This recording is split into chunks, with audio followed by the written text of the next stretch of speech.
Alright, welcome back everyone to the Blazing Sword Let's Play, and this time Zane is with us once again. He's back again, and about time too, and this time, he's in the mood. And once again, he proves that he can't just make a normal entrance. In the mood for commentary, I mean, not in the mood for anything, untoward, shall we say.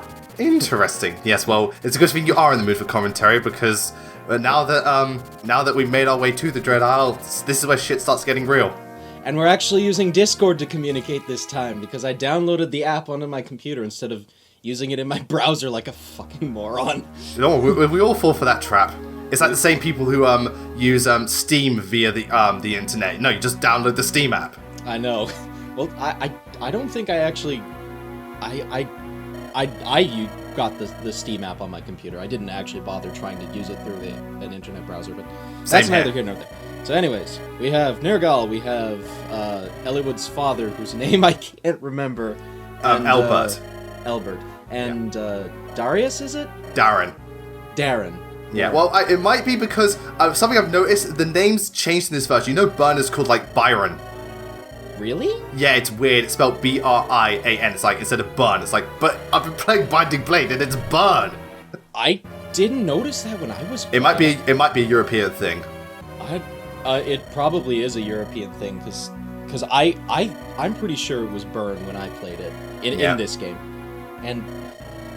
But anyways, we have... So here we meet the main bad guy, Nergal. As you can see by just the thing, you can tell, like, bad guy. Yeah. He's not subtle about it. If a person is hiding one eye behind anything, it's probably not a good sign. Yeah. Very true, and to be fair, once we see what it is, it's a good thing he was hiding it, because I would not be able to put up with that for the whole game. This reminds me of a certain character from Fullmetal Alchemist who also has one eye hidden. Yes, well, there's a lot of ties to Fullmetal Alchemist in this game, which is ironic because they came out the same year. Well, the anime did. Actually, yeah, now that I think about it, you have the artificial human beings, although Alchemist treats its artificial human beings a little differently. Yeah, but even some of them have similar personality traits. I guess. Sonya and Lus. Well, Sonya and Lus are very similar in general. Yeah. I mean, they're both hot-looking ladies who are secretly pure evil. Yeah. I gotta say, Fullmetal Alchemist, like, I haven't watched either of the two anime series. I've watched a little bit of Brotherhood, but I have read the entirety of the manga, and I gotta say, I really love how Fullmetal Alchemist writes its villains. Because I love it too. Because even though a lot of them are just pure evil, they're still interesting because they have such fascinating worldviews. Like, it's because, well, they're based on each of the 7 deadly sins. Well, not just that, but characters like Kimblee, you know, Kimblee is like a horrible, horrible person, but he's not one note. He has a really interesting worldview. Yeah, his perspective on things. Yeah, his perspective on things was always fun to listen about. Greed was another good one. Greed is really well done. Yeah, Wrath was great. Lust was a little... I mean, Lust was a little underdone. I hear that Lust is a little underdone in the manga and Brotherhood compared to... Yeah, in the actual Fullmetal Alchemist, she gets so much more screen time, and she's really good. Yep. Oh, and here we have Layla, and if my memory is correct... Oh, yeah, this is... Yeah, this doesn't end well. Jafar! You gotta kill the bitch! Oh, Iago. I love the way your foul little mind works. She did. It's just how I work. Oh, that reminds me. There's a guy on YouTube who I'm subscribed to, and he did a playthrough of Fire Emblem Fates, and every time Yago was on screen, he did it as Gilbert Gottfried's voice. That sounds fantastic. It was fantastic. It was just like, Lady Camilla, Corin can't stay here because King Garen ordered him to go check out the fortress. Yeah. I'm afraid that he has to obey the orders of King Garen. Yeah, I'm gonna make Corin suffer as much as possible. And everyone just disliked the video because we were raping their ears. Hey man, if it's all for the sake of humor, I think they'll be perfectly fine. Well, I mean, my favorite Blazing Knight joke involved loud noises, so it involved you screaming. I can't wait to the Crash Bandicoot LP. It's going to be nothing but screaming. Yeah, yes. And then Wonky Dick! Oh god! Oh, Wonky Dick! You fell for it! Oh god. I love that running gag. Like, how... I know, and it's funny because it's just some Cubby Johnny yelling stuff, and it's like, you'd think it would get annoying, but for some reason, I love it.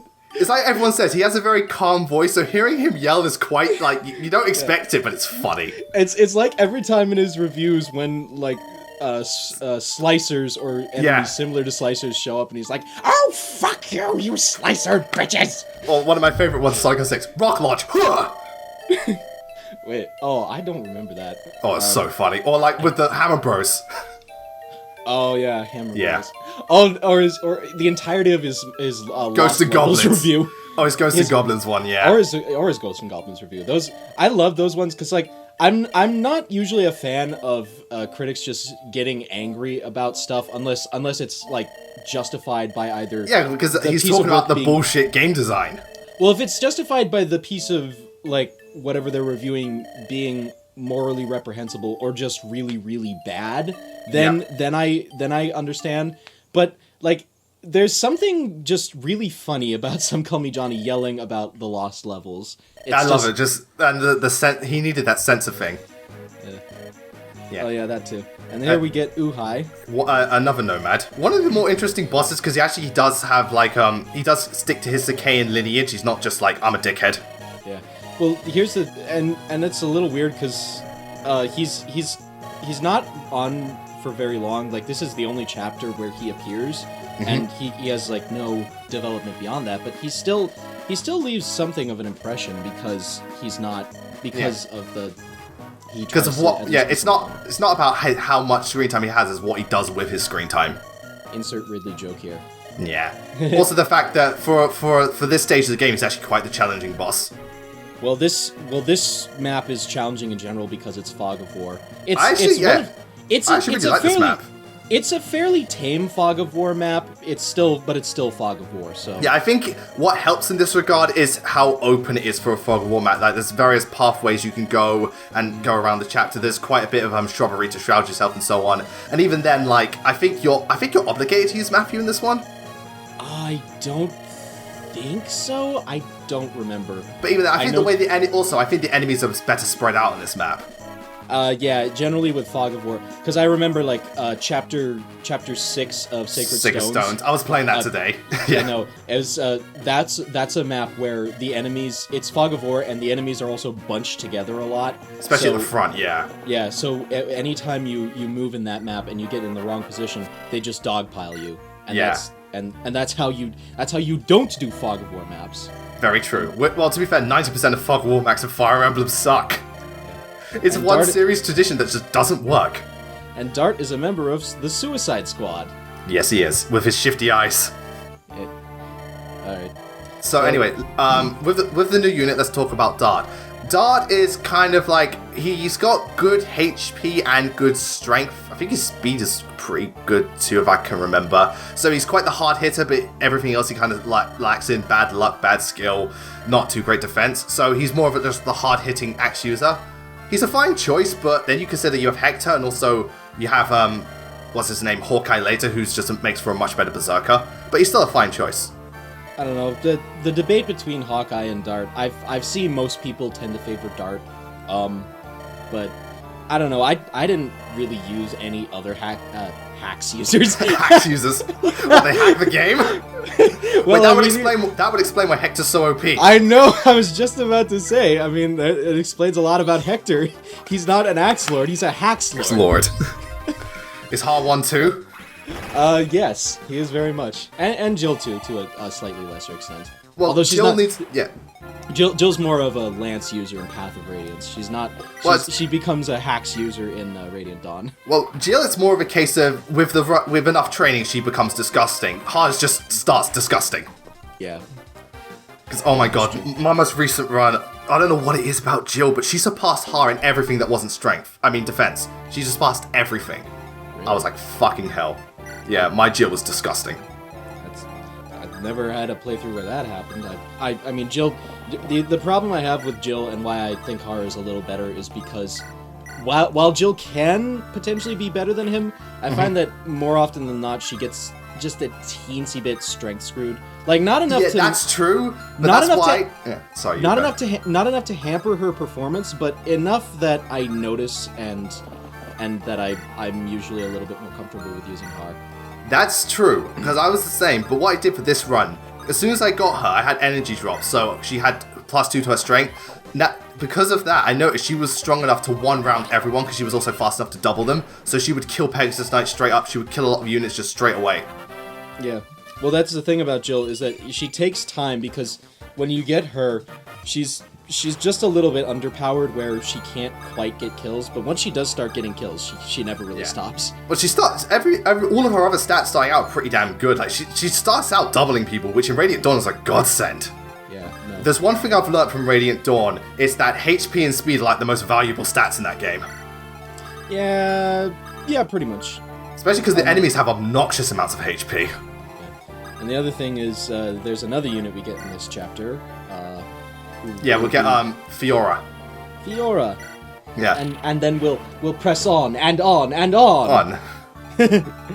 Yeah. No, but she doesn't get actually I'm not gonna say because of spoilers. Yeah, don't spoil Xenoblade, because more people need to play that game.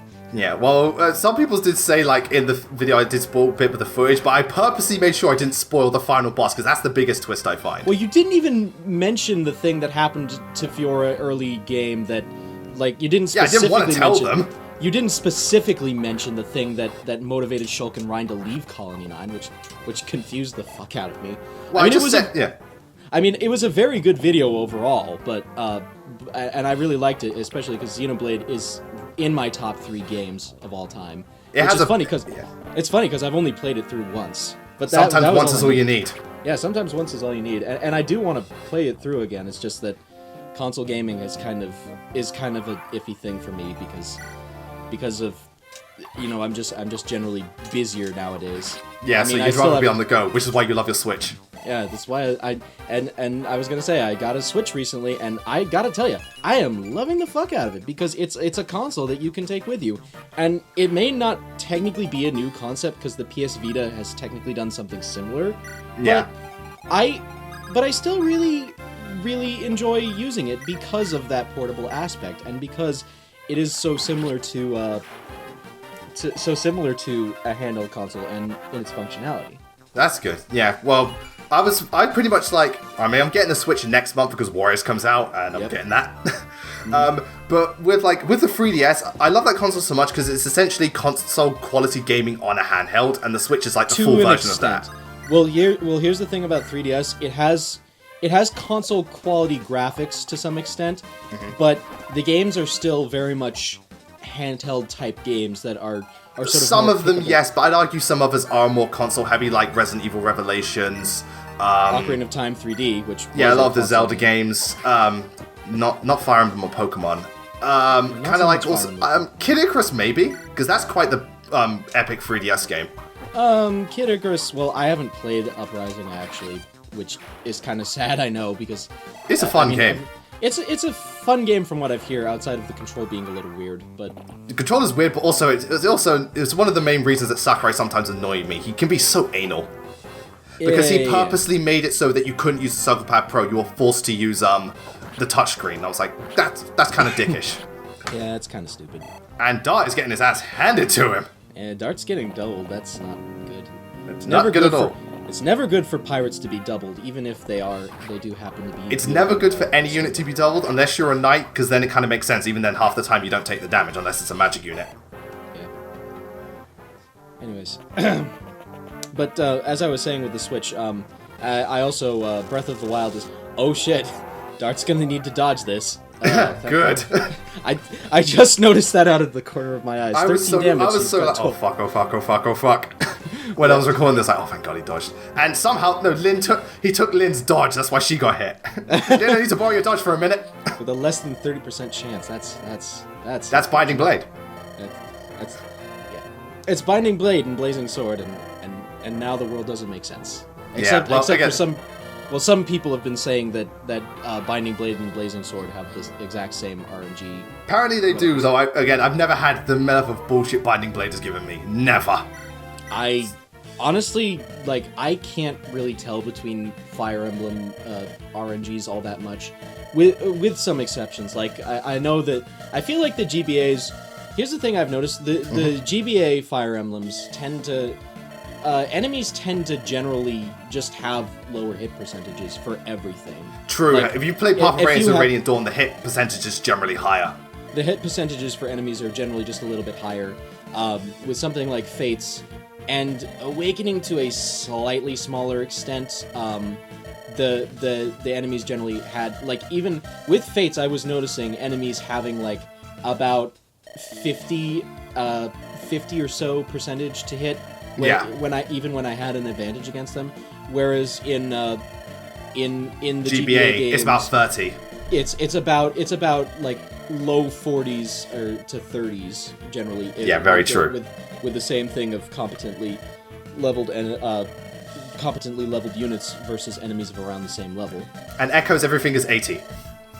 Echo's everything is 80 on your side and varies on the opponent's side, generally around 50 or 60. The 50 and 60 odds. Yeah, true say. So anyway, that unit that was just talking about, that was Fiora. Fiora is very, very, very, very well balanced Pegasus Knight. Like, her resistance is good, speed and skill are good. While Florina has better speed and skill overall, she makes up for having slightly better strength and stuff. She's not as strong as the other one, like Farina, that comes later. Oh, watch this. I love this bit. Fuck low percentage. That's like Fiora does. Yeah, there's something that you will see is that Fiora, like, she comes out the gate swinging. Yep. She just, like, takes down people and gets really good level up straight away. I mean, I wish Florina was better at getting kills. Yeah. Honestly, I just remember Florina really underperforming in my playthrough. Yeah, well, maybe that's just the personal experience thing. But Fiora is my go-to Pegasus Knight for this game. I like using her a lot. In Hector Hard mode, Florina's better due to availability, but, you know, Fiora's just an overall really good, very solid choice, so I always go for her. She's my go-to flying unit. Hector with the 4% crit there. Yeah, well, remember, Blazing Luck is a thing. I was gonna say, that's just how Hector does. It's very true. Yep. Alright. Well, anyways, as I was saying, yes, I did get a Switch, and I have picked up Breath of the Wild along with it, and I am really enjoying that game. Yeah, well, it won. I think it's the highest reviewed game of all time. It could be. I wouldn't be that surprised. Or that, or it has the most perfect scores. It probably has. I'd expect having the most perfect scores to be. I'd expect that to be a little bit more likely, because if I remember correctly, Ocarina of Time had a 99 on Metacritic. I think it's got 97. Something around that. Yeah. I know that Breath of the Wild has 97 or 96. I can't remember exactly. But I mean, Breath of the Wild, I think, is great, because there are things about the game that are occasionally not sitting well with me, but but the overall package, like, even when I encounter a thing, like, there's maybe only one part of the game that I've outright hated, which is the freaking Yiga clan hideout. That section of the game is just bad. Like, that's the only section of the game, because it forces you to play stealthy, and it punishes you for small mistakes. Like, it punishes you super harsh. Well, I think Breath of the Wild in general is a very punishing game. It is a very punishing game, but with the 32. It's generally, like, Breath of the Wild is hard, don't get me wrong, and there's a couple of times where it maybe pushes things a little bit with how hard it can be, but it's generally more fair than you think it is. Like, enemies can one-shot you, but you'll respawn generally not very far away from where you died you got plenty of chances. It's just the enemy can outright just destroy you if you're not careful. Yeah. It's actually a very similar, like, I know this is a bit of a cliched thing to say, but it's a similar gameplay approach to Dark Souls, where it's hard as hell, but it still like gives you the opportunity for success. That's like 2 crits in a row.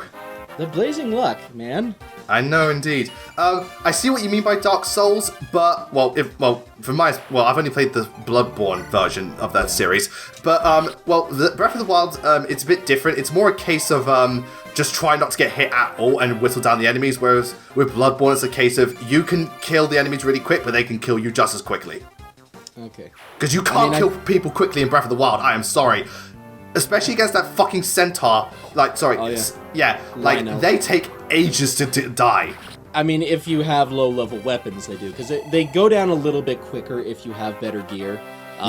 But... And if you get the barbarian armor sets, then they go down... You can kill Linos in, like 2.5 minutes with the right gear setup. It's just that, starting out, I remember I ran into a Lino by accident trying to get ran into one because I did the Zora thing first. No, I went, but I encountered one on the path to Zora's domain, not the one at Shatterback Point, which you have to go for as part of the story. I encountered one by complete accident, and I just remember, I was left with maybe 2 weapons by the end of the encounter. That's how Actually, long the one I remember first encountering, which I'm glad didn't fight, is the one in that, old ruined castle that's covered in the Ganon stuff. It's like a white one. Like in Hyrule Castle? Yeah. Oh, around there, yeah. I saw it, and then I was just like, nope.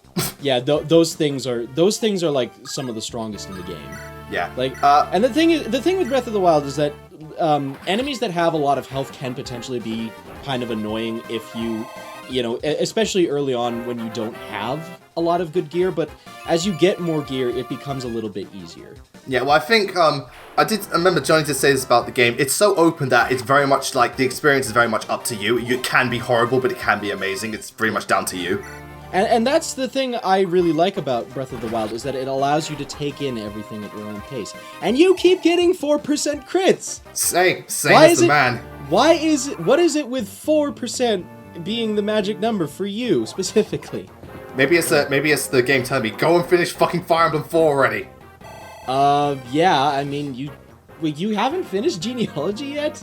Oh, I'm sorry, fucking Nier, Bloodborne, and all this stuff, and the Insane Trilogy.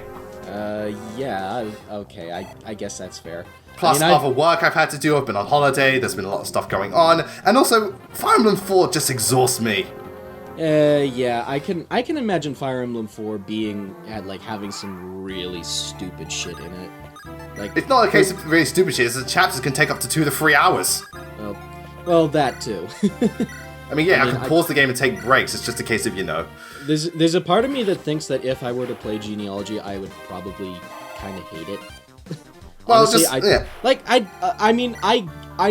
I see why it is, regarded so well, because there is a lot about the story that, from what I've heard, that is really interesting. It's just that I have the feeling that the game has some bollocks mechanics. Yeah, it's very dated, but also I think it's a case of Genealogy. I think it's also praised more for its ambition and for what it did for the series. Yeah, I think that's so, because it kind of set a lot of standards, sort of like Link to the Past did, and I honestly don't really like Link to the Past all that much. I tried to play it years ago, and something about it just kind of drove me up a wall. To be fair, I'm like that with certain games. Some things I couldn't get into. Ironically, I can't really, because I've just completely stopped Breath of the Wild. I know. And that's, honestly, I think that's kind of sad, because you are missing out on a lot. I mean, I beat the first one of the thingy beasts. The divine beasts. Yeah, I beat the elephant one. It's just that, I don't know, Breath of the Wild, I think the main thing with me is, while I did enjoy the stuff, I know it's designed this way, but the combat bores the shit out of me. I like the combat. I mean, again, against enemies that have a lot of health, I can kind of see it, because it, with the Lynels again, a lot of the battle can just turn into you backflipping and flurry rushing them to death. And it just ends up the same thing over and over again. Yeah, it doesn't feel rewarding. And it doesn't feel rewarding if it takes a long time, but against regular enemies, I think it is satisfying, and especially when you have those enemies that could initially one-shot you or do a lot of damage, taking them down, I think there is a sense of accomplishment. Yeah. And it also, levels. Oh, wow, that was a good level for them. She's got 17 strength already. I think at this point she has more strength than Hector. Really? Yeah, don't ask me how, but she does. Also, the last part of the it said het and I didn't get the couture, so yeah. I thought that the audio dropped again. I was like, no, fuck, we're using Discord, and it's still doing this shit. Hey, it lasted longer than Skype. I mean, well, we had that one thing when I was here last where we recorded the first part and it didn't drop the audio. Mm-hmm. But it dropped the audio. But it dropped the audio in the second part. Yeah, you can only hold out for one part. And speaking of one part, this first part has come to a close. All right. So anyway, when we next join, we're going to take on the side quests, and we're going to meet another. Have we already meet that character yet? A recurring character. We have not. Yeah, but we're going to meet a recurring character, and the most disappointing aspect of the story because it's kind of stupid, honestly. I gotta be honest. So I hope you enjoyed us talking about Zelda for most of this part, but thank you again for joining me, Zane. Thank you for having me. And we'll see you for the next part. See you then. See you next time.